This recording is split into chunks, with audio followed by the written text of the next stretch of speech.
Seorang pria baru saja menikmati betapa indahnya hidup ketika ia baru saja menikahi wanita pujaan hatinya. Namun sial, semuanya terasa sangat singkat ia alami tatkala seseorang dengan begitu kejam merenggut kebahagiaannya secara paksa. I have not been able to sleep since my wife went back to her parents' house.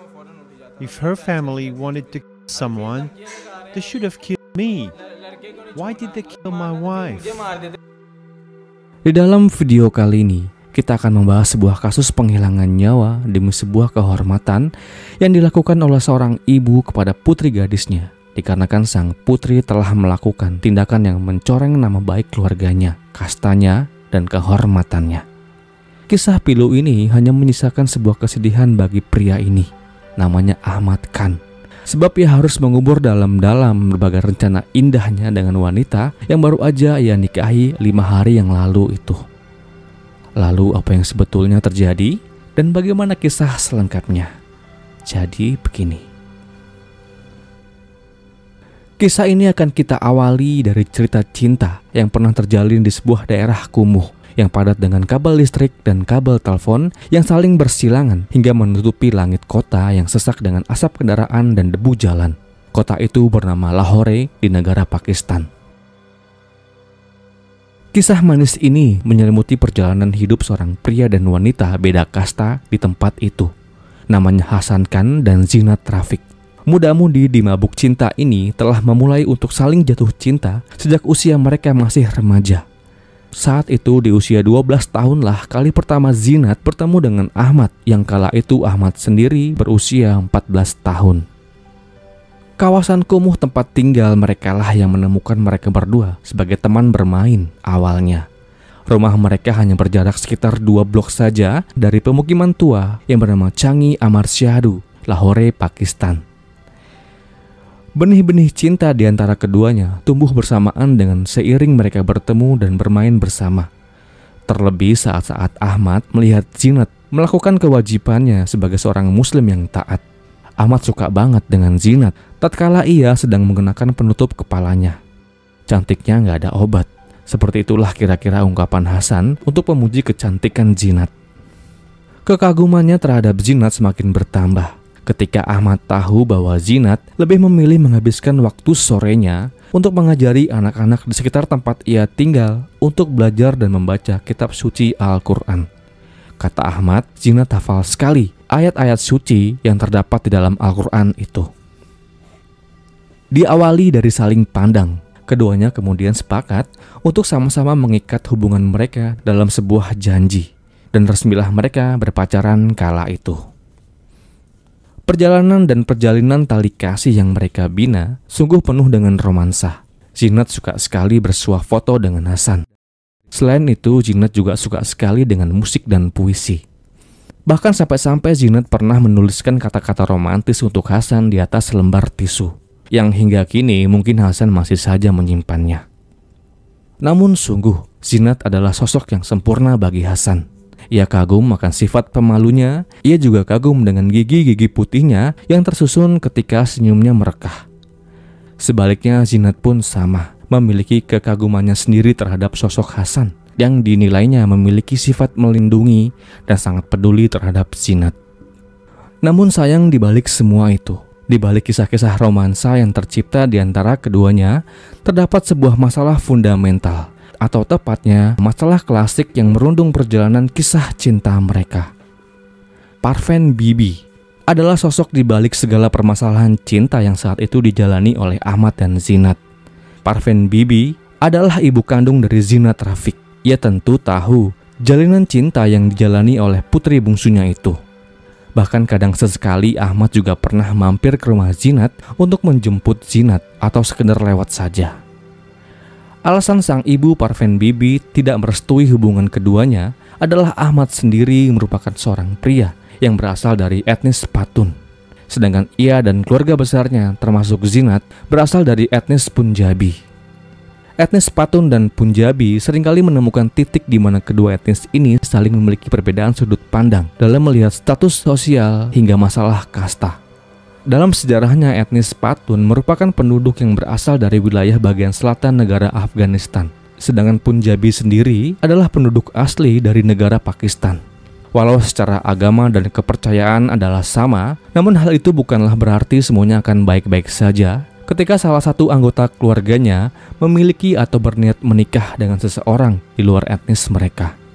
Dalam hari-harinya, etnis Patun maupun Punjabi memiliki banyak sekali kesamaan dalam segi makanan, dalam segi berpakaian, dan berbahasa. Hampir sama semuanya. Dan hal itu terjadi di perjalanan kisah cinta Hasan dan Jinat. Hubungan pacaran yang terbina selama 5 tahun itu tentu akhirnya menemukan ujungnya ketika sang ibu Parveen Bibi menolak mentah-mentah hubungan antara Jinat dan Ahmad. Parveen Bibi seorang janda dengan 4 orang anak tentu nggak mau kecolongan lagi untuk yang kesekian kalinya. Sebab kedua kakak Jinat diketahui telah memilih pasangannya sendiri tanpa restu yang diberikan oleh sang ibu. Belajar dari kesalahan terdahulunya, maka sang ibu akhirnya memutuskan untuk menjodohkan Jinat Rafiq dengan seorang pria yang punya kasta sosial yang sama dengan mereka. Rajput namanya. Rajput sendiri adalah anggota dari kelas sosial yang termasuk dalam kasta ksatria di India dan Pakistan. Dan sang ibu percaya bahwa calon yang akan dijodohkannya itu memiliki keturunan raja-raja terdahulu. Namun Jinat tentu menolak rekomendasi yang Parveen Bibi itu ajukan. Bukan tanpa usaha, demi untuk kehormatan keluarganya. Bahkan sang ibu juga telah menjelaskan bahwa calonnya itu datang dari kasta dan derajat yang sama dengan keluarganya. Dikatakan bahwa calonnya memiliki pekerjaan yang bagus dan kaya. Akan tetapi bujuk rayu sang ibu dengan segala kelebihan yang dipaparkan saat itu tentu ditolak oleh Jinat. Dikarenakan cintanya telah ia labuhkan kepada Hasan, si mekanik sepeda motor itu. Penolakan itu tentu membuat sang ibu murka. Dikarenakan hanya lewat perjodohan itu, kehormatan keluarga besarnya bisa diselamatkan. Dan kemurkaan sang ibu ia lampiaskan dengan melakukan pemukulan terhadap Jinat. Dikatakan Jinat mendapatkan beberapa siksaan yang menyasar bagian wajah dan tubuhnya. Setelah mendapatkan kekerasan dari sang ibu, Jinat hanya bisa menangis dan segera masuk ke dalam kamarnya. Di dalam kamar, segera ia sampaikan keadaannya kepada Hasan dari teleponnya. Kala itu ia menjelaskan secara detail kenapa ia mengalami kekerasan yang dilakukan oleh sang ibu. Ia juga menyampaikan perihal sang ibu yang ingin menjodohkannya dengan seorang pria keturunan raja-raja. Jinat tentu nggak mau, dan dikarenakan rasa takutnya terhadap kekerasan yang kedepannya ia prediksi akan terus ia terima, maka di sambungan telepon kala itu ia minta Ahmad untuk membawanya pergi, dan Jinat juga minta untuk dinikahinya saja. Dan di malam itu juga di bulan Mei tahun 2016, Jinat minggat dari rumahnya. Ia segera menghampiri Hasan dan minta untuk dinikahi. Singkatnya, tak lama setelah pertemuan mereka secara diam-diam tanpa restu dari sang ibu, pergilah mereka ke pengadilan setempat untuk mendaftarkan pernikahan mereka. Jalur pengadilan sengaja mereka ambil dikarenakan hanya dari jalur itu mereka bisa dengan mudah menjadi pasangan suami istri. Dikarenakan berbeda dengan pernikahan adat atau agama yang dilakukan di negara Pakistan, yang harus repot-repot mendatangkan orang-orang tua, tokoh-tokoh agama, dan lain sebagainya. Singkatnya, setelah mereka berdua resmi menikah, Hasan 20 tahun dan Jinat 18 tahun. Untuk sementara mereka tinggal di rumah Hasan yang gak jauh-jauh amat dari rumah Jinat. Saat itu kehadiran Jinat sebagai istri disambut dengan sepenuh hati oleh keluarga Hasan yang tampaknya tidak terlalu dipusingkan akan status sosial dan kasta-kasta lainnya. Sebagai info, negara Pakistan adalah salah satu negara yang tak aman bagi perempuan. Banyak insiden yang menyebabkan wanita-wanita terenggut nyawanya demi sebuah kehormatan, katanya. Tercatat lebih dari 1.000 kasus penghilangan nyawa demi kehormatan ini terjadi sepanjang tahun 2015. Dan sayangnya banyak kasus itu tidak melulu membawa para pelakunya masuk ke dalam penjara. Hal itu dikarenakan aturan adat serta penerapan hukum yang kemudian bisa memberikan maaf atas perbuatan tersebut. Dan hal ngeri ini terjadi pada Jinat Rafiq sebentar lagi. Berita pernikahan secara diam-diam itu atau bahasa kitanya adalah kawin lari yang dilakukan oleh Hasan dan Jinat. Lama-lama tercium kabarnya ke keluarga besar Jinat. Sang ibu dan para tetua keluarga Punjabi tentu murka dengan apa yang telah dilakukan oleh Zinat, si harapan terakhirnya yang dianggap bisa mengangkat status ekonomi keluarganya. Mengetahui hal itu, mereka tidak tinggal diam. Beberapa hari atau sekira 3 hari setelah Zinat resmi menikah dengan Hasan, datanglah si ibu Parveen Bibi ke rumah Hasan. Kedatangannya di siang itu juga ditemani oleh beberapa anggota keluarganya yang lain, termasuk paman dan sepupu Zinat. Singkatnya, setelah disambut baik oleh keluarga Hasan, masuk dan duduklah rombongan tamu yang datang di siang itu. Tanpa basa-basi, keluarga Zinat pun langsung saja yang diwakili oleh pamannya mengatakan bahwa maksud kedatangan mereka di sore itu adalah untuk melakukan upaya rekonsiliasi terhadap masalah yang sedang terjadi pada saat itu. Dan mereka juga bermaksud ingin membawa Zinat pulang terlebih dahulu. Sebab katanya, mereka ingin mengatur acara pernikahan bagi keduanya yang layak dan pantas. Untuk katanya kembali demi menyelamatkan kehormatan mereka. Mendengar hal itu, Zinat tentu tidak setuju dengan opsi yang dipilihkan saat itu. Apalagi Zinat punya kenangan buruk dari sang ibu sebelum ia kawin lari dengan Ahmad. Bagi Zinat sudahlah cukup peresmian pernikahan yang telah ia lakukan di pengadilan 3 hari yang lalu. Namun berbeda dengan sang suami, Ahmad, ia tentu menerima dengan baik niat rekonsiliasi yang ditawarkan. Lebih-lebih sang paman berani berjanji dan menjamin tak akan ada luka dari ujung kepala hingga ujung kaki. Toh katanya Zinat akan dikembalikan 8 hari setelah hari itu. Pertemuan itu berakhir ketika Zinat rela dibawa pergi oleh sang ibunya dan keluarganya, meninggalkan sang suami di rumahnya. Dan tanpa disadari bahwa siang itu adalah terakhir kalinya Ahmad bertemu dengan pujaan hatinya. Sebab Zinat akan dikorbankan demi sebuah kehormatan. Walau terpisah jarak saat itu, hubungan dari telepon pun tak putus sama sekali. Bahkan di hari-hari pertama, kedua, dan ketiga, semuanya berjalan baik-baik saja. Sepertinya sang ibu Parveen Bibi telah menerima status istri yang disandang oleh Zinat kala itu.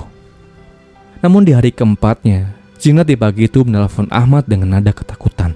Saat itu ia mengatakan bahwa dirinya diancam oleh ibunya dan ia sangat takut dan minta untuk dijemput saja. Saat itu Hasan sang suami berusaha untuk membuatnya tenang dengan mengatakan, "Tenang saja, hanya tersisa beberapa hari lagi sebelum saya bisa menjemputmu." Tak lama, sambungan pun tertutup. Keesokan harinya, tepat tanggal 8 Juni tahun 2016. Ketika di pagi itu, setelah perdebatan sengit yang terjadi di antara Zinat dan ibunya, tiba-tiba saja sang ibu Parveen Bibi segera merangkul leher Zinat dengan sekuat tenaga. Tentu aksi itu membuat Zinat merintih kesakitan. Dengan emosi yang tak terbendung kala itu, Parveen Bibi segera menyuruh kakak laki-laki Zinat untuk membantunya membawa Zinat ke lantai 2 rumahnya. Di tempat itu, setelah mereka berhasil membawa Zinat, kemudian tubuh Zinat direbahkan ke sebuah tempat tidur yang sudah disiapkan di teras atas rumahnya. Dan di tempat tidur itu, setelah mengikat kaki, tangan, dan tubuh Zinat, sang ibu Parveen Bibi kemudian mengambil 1 botol bensin yang telah ia siapkan sebelumnya.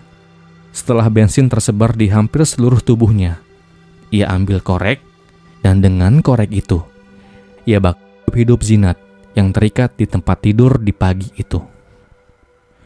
Tentu kobaran api yang panasnya tak tertahankan itu membuat Zinat meronta-ronta dan berteriak sekuat-kuatnya.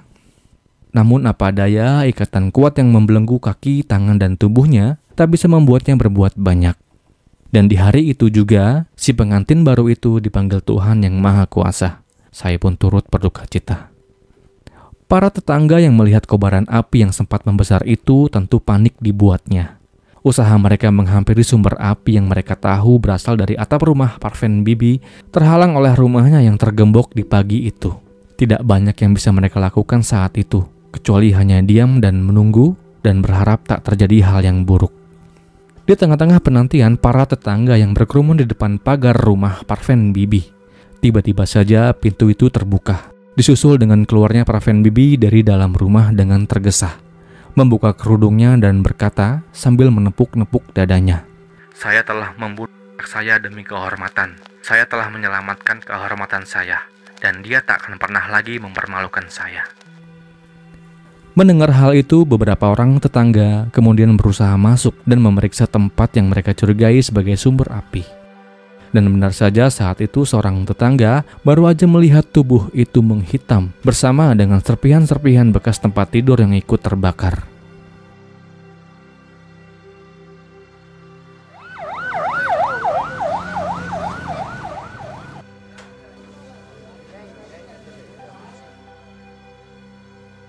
Tak terbayangkan betapa hancurnya hati Hasan sang suami ketika tahu sang istrinya telah tiada dengan cara yang sungguh menyakitkan. Tentu saja ia mengutuk dengan keras apa yang telah dilakukan oleh keluarga Zinat pada saat itu. Tubuh Zinat kemudian dimakamkan oleh pihak keluarga di sore hari di tempat pemakaman setempat. Lalu apakah ada upaya hukum yang dilakukan untuk menindak dengan tegas kejahatan yang telah dilakukan Parveen Bibi dan Rafiq, putra tertuanya? Tentu saja ada. Upaya hukum tersebut kemudian melahirkan vonis hukuman seumur hidup bagi Rafiq yang telah membantu ibunya.